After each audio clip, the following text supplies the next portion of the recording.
Hello అండి. Hi. Welcome back to our channel. ఏ రకం చేపలతో అయినా సరే ఒక్కసారి ఈ విధంగా కర్రీ చేశారంటే ఆహా అనాల్సిందే. అంత బాగుంటుంది, అంత పర్ఫెక్ట్గా కుదురుతుంది. ఫస్ట్ టైం చేసేవాళ్ళు కూడా చాలా ఈజీగా సింపుల్గా చేసుకోవచ్చు, అంత బాగుంటుంది. దీంట్లో చిన్న సీక్రెట్ ఉంది, వీడియో స్కిప్ చేయకుండా చూడండి. ఒక్కసారి ఈ కర్రీ చేశారంటే లొట్టలు వేసుకుని తినాల్సిందే, అంత పర్ఫెక్ట్గా కుదురుతుంది. అది ఎలా చేసుకుందామో చూసేద్దాం రండి. దానికోసం నేను ముందుగా ఫ్రెష్గా కడిగి పెట్టుకున్న చేపలు అనేటివి తీసుకున్నాను.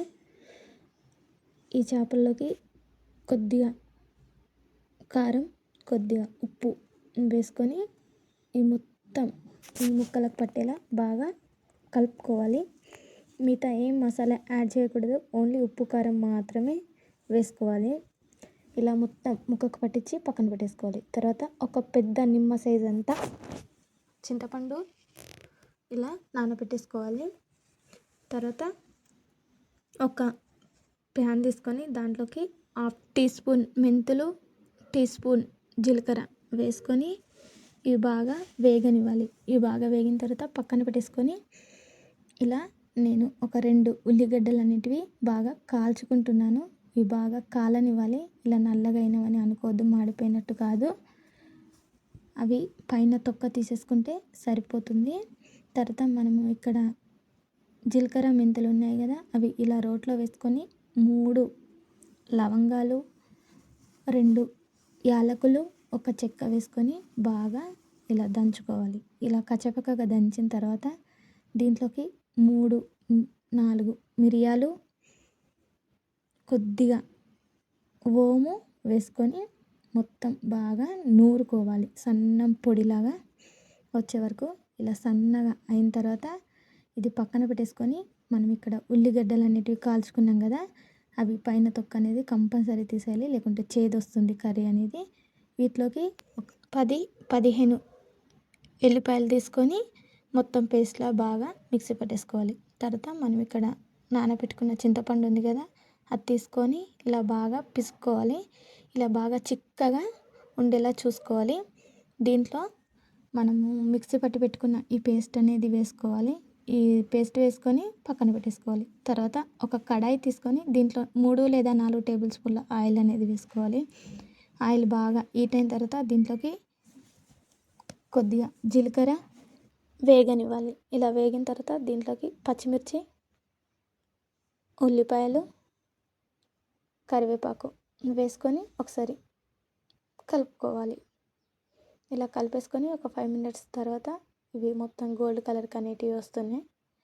అప్పుడు ఫ్రెష్గా దంచి పెట్టుకున్న అల్లం వెల్లుల్లి పేస్ట్ అనేది దీంట్లోకి వేసుకోవాలి. ఈ అల్లం వెల్లుల్లి పేస్ట్ వేసుకొని మొత్తం పచ్చివాసన పోయేలా బాగా కలుపుకోవాలి. కొంచెం పేస్ట్ ఎక్కువగానే ఉంటే బాగుంటుంది. ఇలా మొత్తం బాగా కలిపేసుకొని దీంట్లోకి తగినంత పసుపు వేసుకొని మళ్ళీ ఒకసారి కలుపుకోవాలి.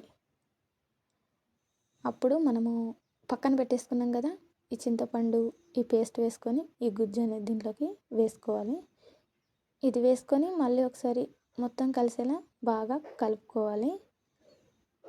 దీంట్లో రుచికి సరిపడా కారం, రుచికి సరిపడా ఉప్పు కొంచెం చూసి వేసుకోండి. ఎందుకంటే మనం ముక్కలకి ముందుగానే కారము, ఉప్పు పెట్టాం కాబట్టి ఉప్పు కారం అనేది కొంచెం తక్కువగానే పడుతుంది.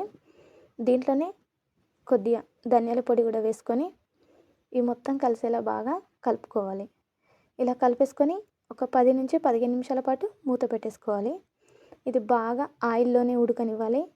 ఇలా ఉడికి ఆయిల్ మొత్తం సపరేట్ అవుతున్నప్పుడు మూత తీసి మళ్ళీ ఒకసారి కలుపుకోవాలి. ఇలా కలుపుకొని దీంట్లోకి మనం ఎంత కావాలో అంత వాటర్ అనేటివి కొద్దిగా వేసుకోవాలి. అవి కొద్దిగా వేడి నీళ్ళు అయి ఉండాలి, గోరువెచ్చగా ఉన్నా పర్లేదు. ఇలా వేసుకోవడం వల్ల టేస్ట్ బాగుంటుంది, వేడి నీళ్ళు వేసుకోవడం వల్ల.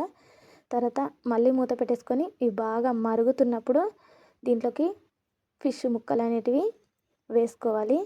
ఇవి 2 మినిట్స్ గ్యాప్ ఇచ్చి మెంతు జీలకర్ర పొడి కూడా వేసుకోవాలి. అవి వేసుకొని ఇది ఒక 5 మినిట్స్ ఉడకనివ్వాలి. మొత్తం ఇది చిక్కబడుతుంది.